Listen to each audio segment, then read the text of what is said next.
തൃക്കൂർ ഗ്രാമീണ വായനശാല 80-ാം വാർഷികാഘോഷം. പ്രിയ എഴുത്തുകാരി എച്ചുമൂട്ടിയുടെ വാക്കുകൾ. സന്തോഷത്തിലാണ്.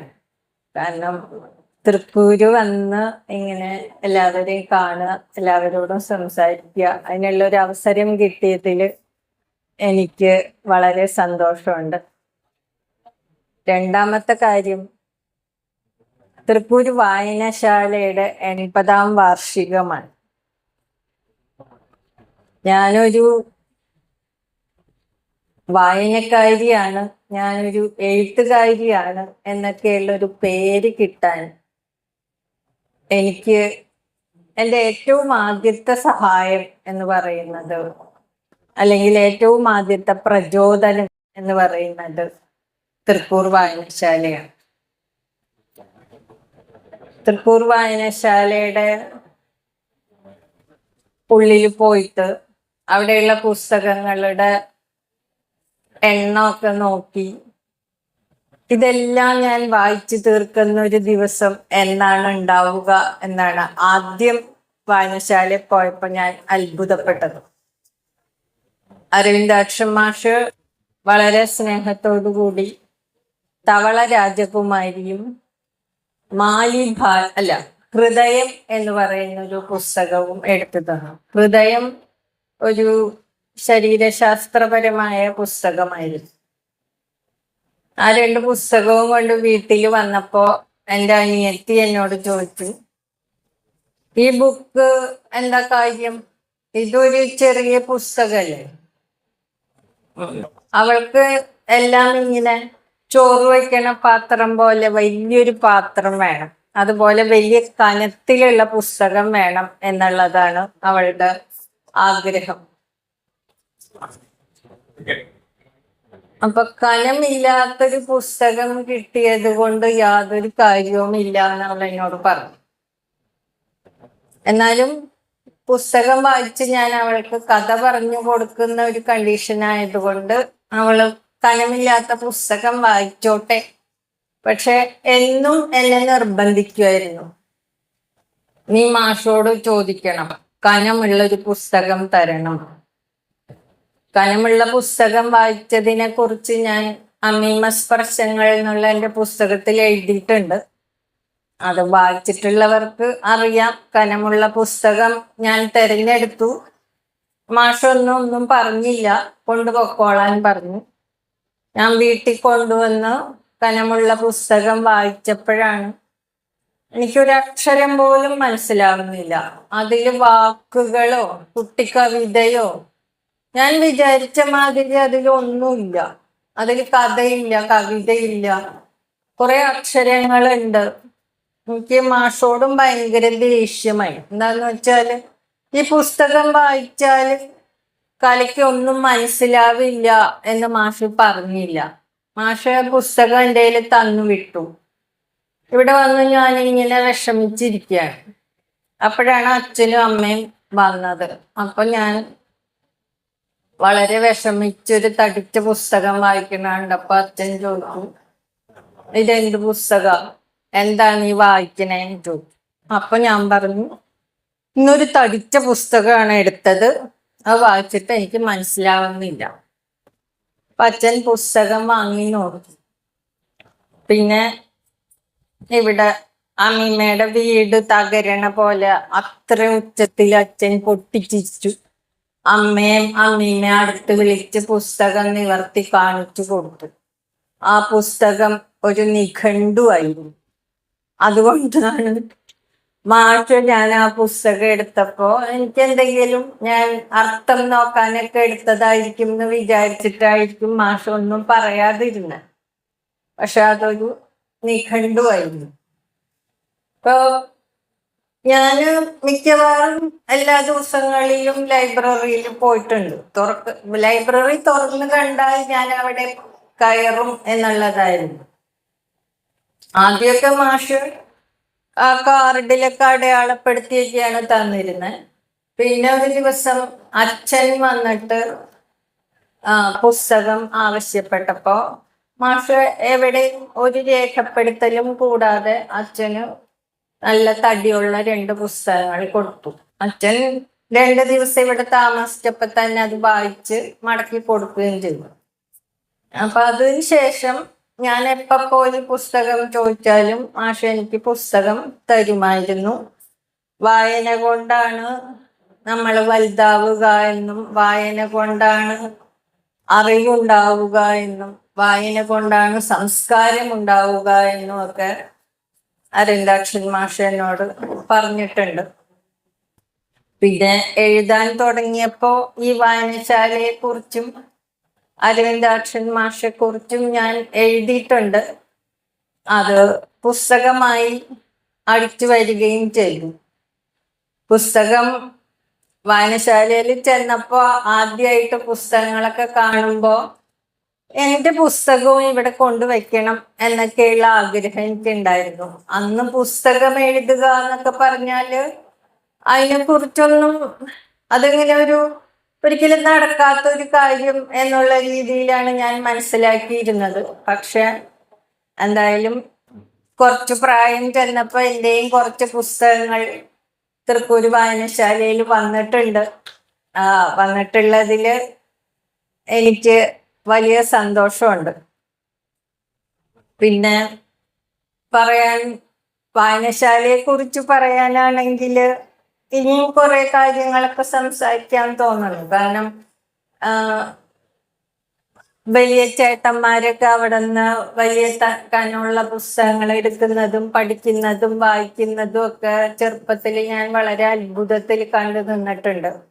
അവിടെ ഉണ്ടായിരുന്ന പത്രങ്ങൾ വായിക്കാൻ കുറെ പരിശ്രമം നടത്തിയിട്ടുണ്ട്.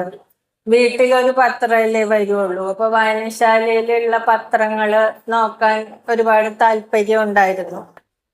പിന്നെ ഇപ്പോ MT മരിച്ച ഒരു സമയം ആണ്. അപ്പൊ ആ ഒരു ഓർമ്മ കൂടി പങ്കുവെക്കാം. MTയുടെ നോവലുകളും ചെറുകഥകളും ഒക്കെ ആദ്യമായിട്ട് ഞാൻ വായിക്കുന്നത് തൃക്കൂർ ലൈബ്രറിയിൽ നിന്നാണ്. അത് കഴിഞ്ഞ MTയുടെ എല്ലാ കഥകളോടും അല്ലെങ്കിൽ എല്ലാ നോവലുകളോടും തിരക്കഥകളോടും ഒന്നും അങ്ങനെ അതാണ് അൾട്ടിമേറ്റ് എന്നൊന്നും ഞാൻ വിചാരിക്കുന്നില്ലെങ്കിലും വായനയുടെ ഒരു പ്രത്യേക കാലഘട്ടത്തിൽ MT വലിയൊരു ലഹരിയായിരുന്നു. MTയെ ഒരുപാട് വായിച്ചിട്ടുണ്ട്.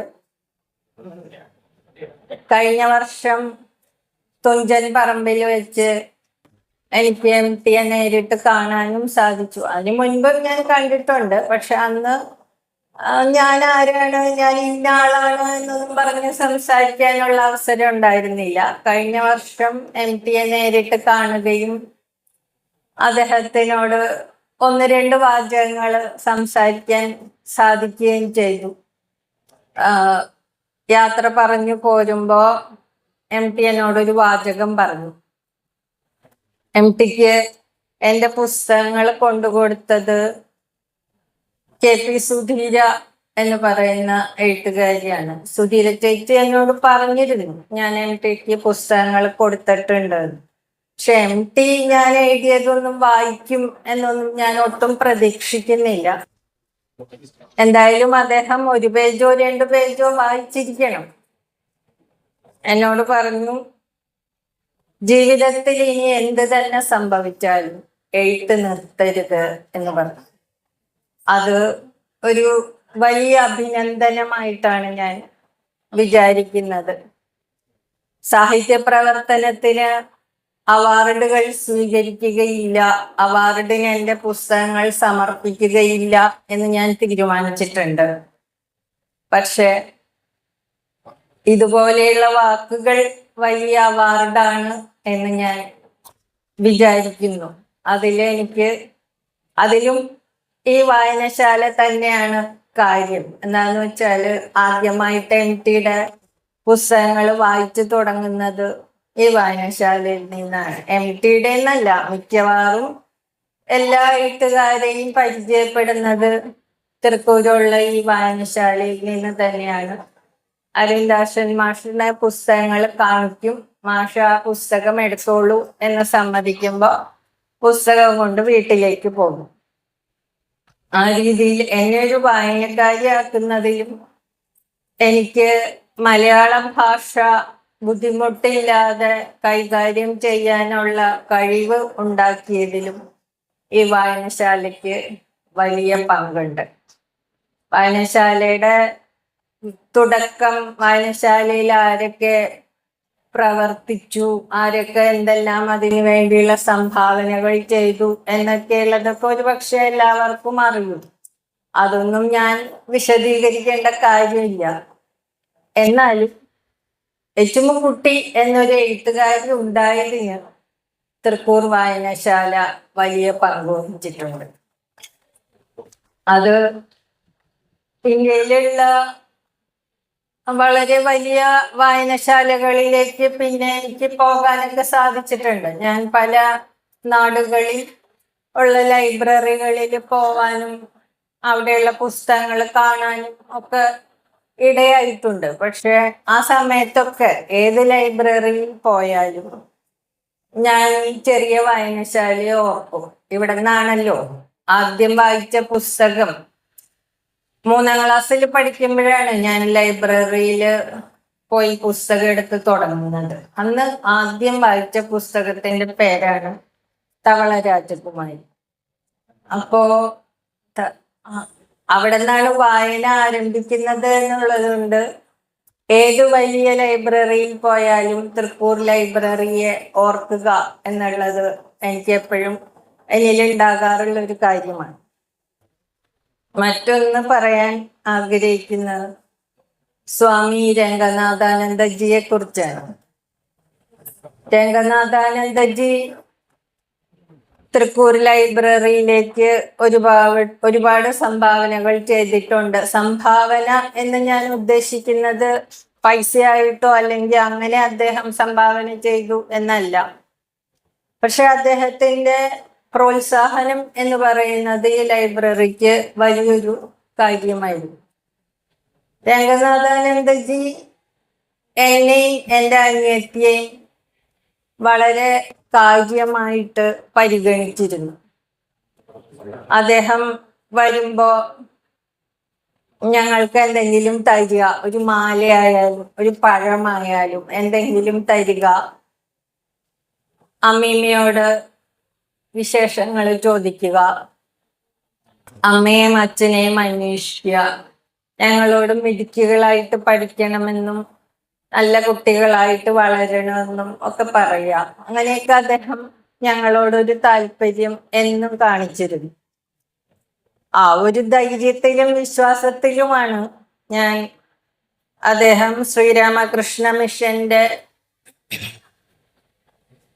ഏറ്റവും പ്രധാനിയായിരിക്കുന്ന സമയത്ത് ഞാൻ അവസാനമായിട്ട് അദ്ദേഹത്തിനെ കാണുന്നത് ഡൽഹിയില് ശ്രീരാമകൃഷ്ണാശ്രമത്തിൽ വെച്ചാണ്. അപ്പോൾ ഞാൻ അദ്ദേഹത്തിനെ പോയി കാണുമ്പോൾ എൻ്റെ ജീവിതത്തിൽ ഒരുപാട് ബുദ്ധിമുട്ടുകൾ നിറഞ്ഞൊരു സമയമായിരുന്നു. ഞാൻ ഇന്ന ആളാണെന്നും ഞാൻ തൃക്കൂരിന്നാണെന്നും അമ്മീമ്മയുടെ പേരും അമ്മയുടെ പേരും അച്ഛന്റെ പേരും ഒക്കെ പറഞ്ഞ് ഞാൻ എന്നെ അദ്ദേഹത്തിന് പരിചയപ്പെടുത്തി. അപ്പൊ അദ്ദേഹം അന്നും എന്നോട് എൻ്റെ പ്രശ്നങ്ങളെല്ലാം മാറുമെന്നും ഞാൻ വിഷമിക്കേണ്ടതായിട്ടൊന്നുമില്ല, ലോക ജീവിതത്തിൽ ഇങ്ങനെയൊക്കെ സംഭവിക്കുമെന്നും എന്നോട് പറഞ്ഞു. അന്നും എനിക്കൊരു പഴം തന്നു. എന്നോട് പറഞ്ഞു, പുസ്തകങ്ങൾ വായിക്കുക, മനനം ചെയ്യുക, അതൊക്കെയാണ് ഈ ലോക ജീവിതത്തിന് നേരിടാനുള്ള ഒരു പ്രധാന മാർഗം എന്ന് എൻ്റെ അടുത്ത് ഉപദേശിച്ചു തന്നു. അതാണ് ഞാൻ അവസാനമായിട്ട് രംഗനാഥാനന്ദജിയെ അന്നാണ് കണ്ടത്. അതും ശരിക്കും പറഞ്ഞാൽ എന്നെ സംബന്ധിച്ചൊരു വലിയ അനുഗ്രഹമായിട്ട് തന്നെയാണ് ഞാൻ വിചാരിക്കുന്നത്. വളരെ കുറച്ച് സമയം അത് എൻ്റെ ഒരു സുഹൃത്ത്, ബംഗാളിയായ ഒരു ആർക്കിടെക്റ്റ് സുഹൃത്തുണ്ടായിരുന്നു. അദ്ദേഹത്തിന് രംഗനാഥാനന്ദജിയോടുള്ള വ്യക്തിപരമായ ഒരു അടുപ്പം കൊണ്ടാണ് എനിക്കന്ന് സ്വാമിജിയെ കാണാൻ സാധിച്ചത്. ഞാൻ അദ്ദേഹത്തിന്റെ കൂടെ പോയിട്ടാണ് സ്വാമിജിയെ കണ്ടത്. അതും ഒരു അനുഗ്രഹമായിട്ട്, അതായത് എഴുത്തിന്റെ വഴിയിലേക്ക് വായനശാല പോലെ, അരവിന്ദാക്ഷൻ മാഷ പോലെ രംഗനാഥാനന്ദജിയുടെ അനുഗ്രഹവും എൻ്റെ കൂടെ ഉണ്ടായിരുന്നു എന്ന് ഞാൻ പറയാൻ ആഗ്രഹിക്കുകയാണ്. ഇത്രയൊക്കെ പറഞ്ഞത് മതി എന്ന് തോന്നണം. ഇനി നിർത്തിയിട്ട് ഇരിക്കാം, ബാക്കി ആളുകൾക്കൊക്കെ എല്ലാവർക്കും സംസാരിക്കണ്ടേ. അപ്പോ എല്ലാവർക്കും നമസ്കാരം.